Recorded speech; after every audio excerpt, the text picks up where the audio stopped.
jednu jaku poruku i gluma je bila fantastična, muzika tokom filma mi se jako zaista dopalo. Dok oni beže, toliko ima tenzije, to mi je bilo prelepo. I nikad nisam znala šta će se dogoditi. Nekako sam imala neizvesnost tokom celog filma. Kada je Gerda ugledala Otoa, kad je videla da je on živ, to mi je bilo najemotivnije. I kada je zapravo kondukter u vozu video da su to Jevreji, pomogao im je da izađu iz voza, tako da je to mi isto baš bilo onako lepo.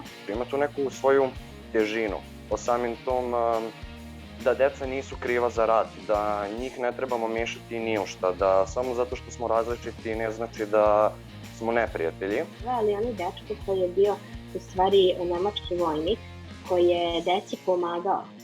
Svidio mi se njegov motiv dobrote i te u stvari naivnosti. Ne znam kako bih rekla, ali njegovog mekog srca, to mi se naročito svidelo jer su postojali takvi ljudi u Drugom svetskom ratu. Nosi jednu veliku i lepu poruku da uvek trebamo da pomažemo jedni drugima iako se razlikujemo, jer svi smo ljudi. Taj kraj, kad su krenuli da ih jure, mi oduzeo dah, nisam mogla da dišem.